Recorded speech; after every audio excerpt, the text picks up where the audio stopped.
La Somalie, divisée par les clans et les chefs de guerre à l'intérieur, menacée par le terrorisme islamique implanté en profondeur, convoitée par l'extérieur. La Somalie ne parvient pas depuis plus de 30 ans à trouver un équilibre et apparaît comme un État failli. Pourtant, l'histoire a déjà déterminé que la Somalie, ou plutôt cette région géographique, avait toutes les cartes en main pour devenir une puissance à cet emplacement stratégique. Mais cet emplacement est une force qui ne peut être exploitée tant que le gouvernement fédéral ne parviendra pas à véritablement contrôler le pays. Et nous sommes peut-être en train de vivre un tournant. Le gouvernement fédéral somalien modifie profondément mais péniblement la constitution provisoire somalienne depuis 2012. L'objectif est simple, renforcer le pouvoir de l'État et réduire le poids des clans qui partitionnent et affaiblissent le pays. Une telle réforme implique une confrontation directe entre les fédéraux et les partisans du système clanique. Mais pour la Somalie déjà au fond, le jeu en vaut la chandelle. Un succès promet une plus grande stabilité interne, un renforcement face aux ingérences extérieures et une politique qui ouvrirait la voie à un développement durable du pays. Mais un échec pourrait prolonger ce système néo-tribal qui paralyse le pays, voire déclencher une nouvelle partition et une guerre civile. Vous êtes sur Terra Bellum et aujourd'hui nous allons parler de la Somalie, un état qui a la vie dure et où la lutte du gouvernement fédéral pour renforcer son pouvoir s'oppose aux clans régionaux, avec notamment le Puntland qui menace de faire sécession, réveillant les mêmes traumatismes que l'indépendance du Somaliland 30 ans plus tôt. Avant de commencer cette vidéo, je rappelle à notre audience que vous pouvez cliquer sur le premier lien en description qui vous mènera à nos réseaux et surtout vers le podcast que nous sommes en train de lancer, ainsi que la revue numérique Terra Bellum qui est un trimestriel de géopolitique avec de nombreux contributeurs, chercheurs, spécialistes, étudiants en master, etc. Cela permet de soutenir notre chaîne en plus d'acquérir des connaissances très vastes. On y parle d'économie, de société, de diplomatie, il y a des points de présentation sur des pays qui sont parfois méconnus et il y a déjà 7 numéros. Le prochain arrivera très bientôt ou est peut-être déjà disponible. Il portera sur le continent africain. Nos numéros sont disponibles à l'unité ou à l'abonnement et sur ce, je vous souhaite un très bon visionnage. Située à l'extrémité orientale de la Corne d'Afrique et grâce à son littoral, la Somalie est un emplacement géographique confortable avec un accès à la mer qui lui offre une proximité avec le monde arabe, perse et indien. Le commerce florissant a favorisé l'implantation de l'islam tout au long de l'histoire et la constitution de sultanats avant que la région ne soit colonisée par l'Italie et le Royaume-Uni au XIXe siècle. Avec la décolonisation post-1945, la République somalie est née en 1960 et marque une première parenthèse démocratique avec une certaine tendance socialiste. Mais comme beaucoup de puissances dont les bases géographiques et démographiques sont un héritage colonial, cela a aussi provoqué l'émergence des luttes entre les clans pour le contrôle du pays, favorisant l'assassinat du président Ali Shermarke en 1969. Au lendemain de son enterrement, l'armée somalienne prend le pouvoir à l'issue d'un putsch mené par le général Mohamed Siad Barre. Siad Barre va renommer le pays en République démocratique Somalie, se ranger du côté soviétique et instaurer une dictature communiste qui va néanmoins sauver l'intégralité territoriale de la Somalie moderne par la dureté de sa politique qui s'impose aux luttes claniques. Mais la guerre de l'Ogaden contre l'Éthiopie en 1977 marque une rupture pour Siad Barre. Cette guerre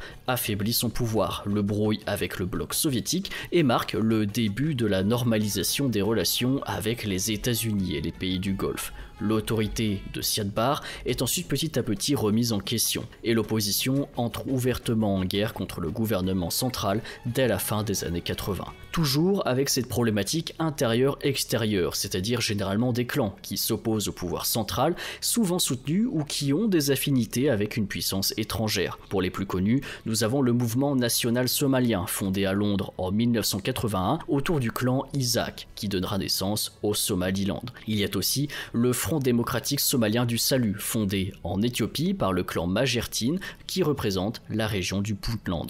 La chute de Siad Barre fait sauter le verrou. Je vous épargne la liste des différents clans et chefs de guerre qui s'opposent, s'allient, se disloquent. La guerre civile, ou plutôt cette guerre clanique, aidée par l'éclatement du bloc soviétique qui dilapide des armes dans toute la région, ravage la Somalie et va impliquer diverses missions de l'ONU. Une intervention américaine avec l'opération Restore Hope, et cette guerre civile va évoluer jusqu'à jusqu'à la prise de pouvoir par les islamistes en 2006, qui va déclencher une intervention armée de l'Éthiopie pour renverser les islamistes et les disperser dans le pays. Différentes missions de maintien de la paix se succèdent ensuite, menées par l'Union africaine pour lutter contre le groupe terroriste Al-Shabaab, protéger le gouvernement de transition et stabiliser le pays qui fait aussi face à de fortes sécheresses et des famines. L'AMISOM de 2007 à 2022, puis l'ATMIS de 2022 qui doit se retirer complètement en décembre 2024.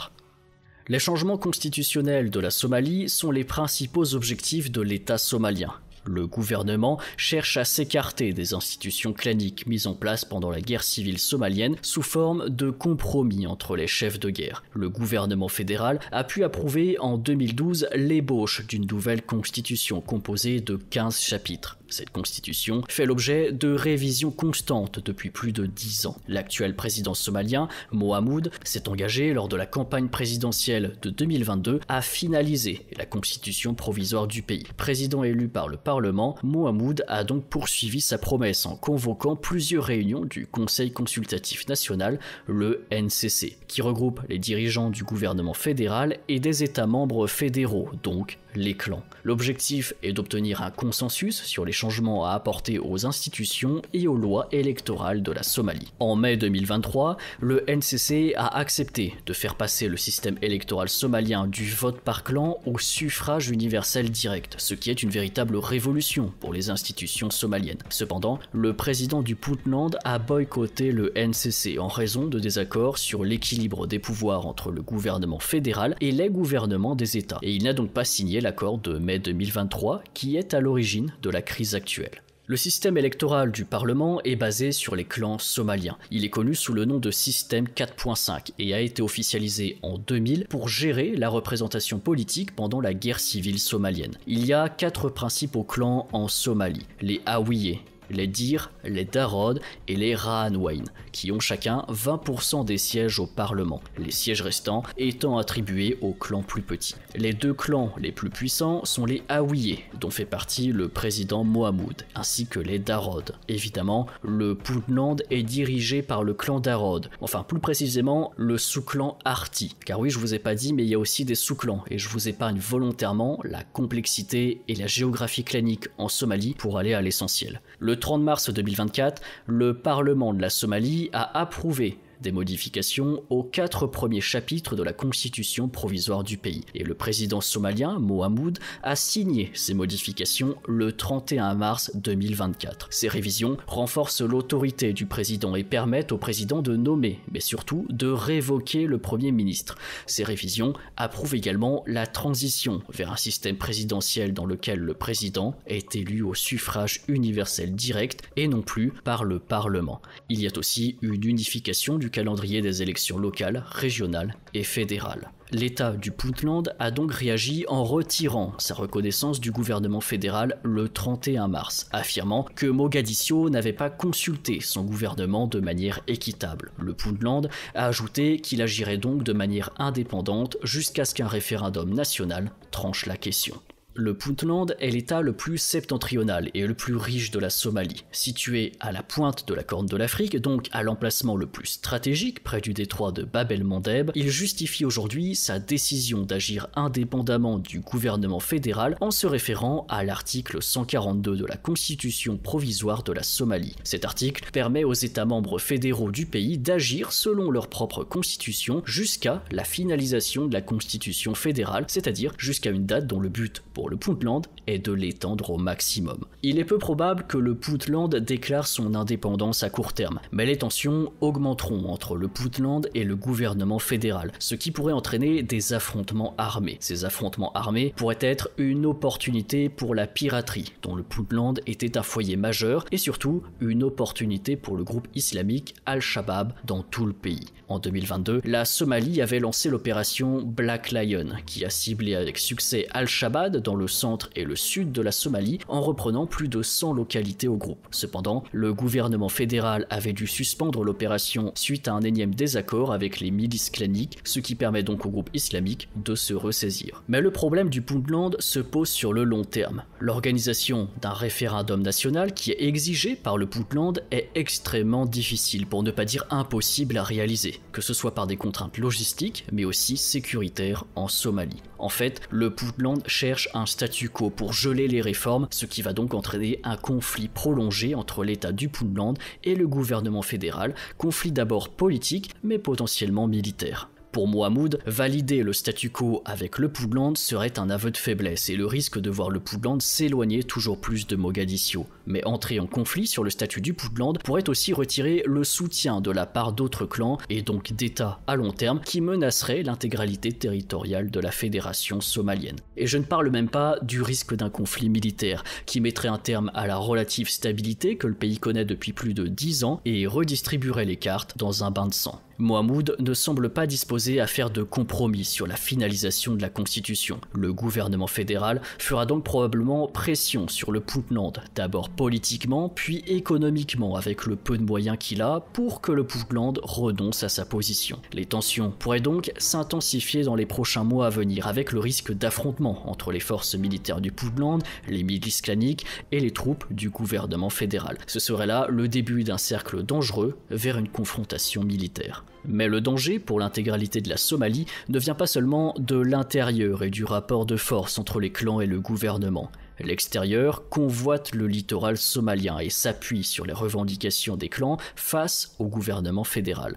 Une perspective qui n'est d'ailleurs pas sans rappeler la chute de Siad Barre en 1991, et Mohamoud en est parfaitement conscient. La principale menace extérieure pour la Somalie est son rival et voisin éthiopien, un voisin plein d'ambition qui a rejoint les BRICS et qui cherche un accès vers la mer, un accès qui lui est vital pour son développement compte tenu de sa démographie exponentielle. L'Éthiopie a déjà signé en janvier 2024 des accords avec le Somaliland sous le nez de la Somalie. L'Éthiopie n'a donc pas tardé à réagir aux propos du Puntland et moins d'une semaine après, le ministre d'État éthiopien aux Affaires étrangères recevait chez lui une délégation ministérielle du Puntland. Cela a déclenché une énième crise diplomatique entre les deux pays, le départ de l'ambassadeur d'Éthiopie en Somalie et la fermeture des consulats éthiopiens au Puntland et au Somaliland.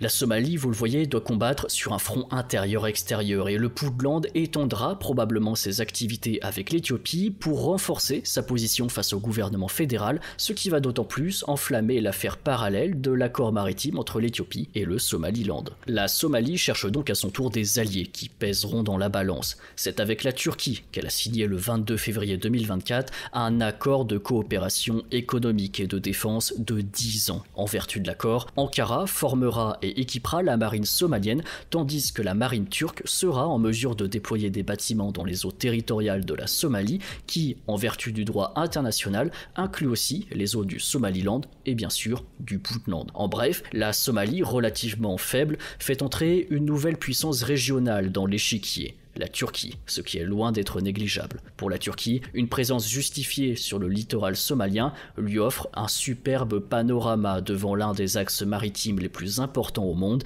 et lui permet de se porter de l'autre côté du Moyen-Orient. Face à cette montée des tensions, le Kenya voisin a bien essayé d'arbitrer la situation régionale. Souvenez-vous, ses troupes sont toujours en Somalie dans le cadre de la mission ATMIS. Mais la fin de cette mission a été annoncée pour décembre 2024. Ceci alors que la Somalie prend de plus en plus de coups, à l'intérieur comme à l'extérieur. Le Kenya souhaite donc désamorcer les tensions avant son départ. C'est le littoral somalien qui est l'objet de tous les désirs, et c'est pourquoi, au début du mois d'avril, le Kenya a proposé un traité maritime régional qui régirait la manière dont les pays enclavés, c'est-à-dire l'Éthiopie, peuvent accéder aux littoraux sur une base commerciale afin de désamorcer les tensions. Mais le traité s'avère déséquilibré. La Somalie serait contrainte d'accorder un accès maritime à l'Éthiopie. L'Éthiopie, elle, ne donnerait que sa bonne parole pour ne plus ingérer dans les affaires somaliennes.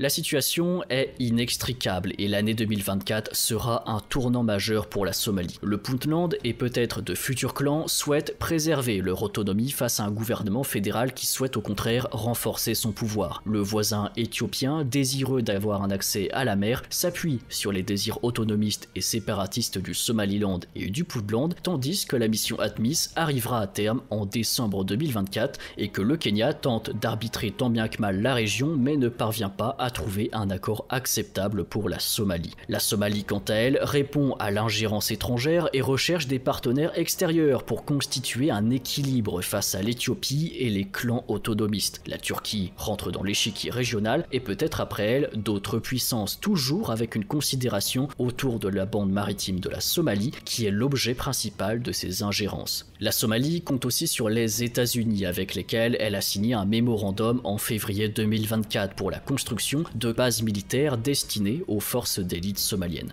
Tout cela sous le regard attentif d'Al-Shabaab qui saura profiter de la situation. Multiplication des besoins, multiplication des enjeux, des acteurs, des conflits, bienvenue dans le monde multipolaire.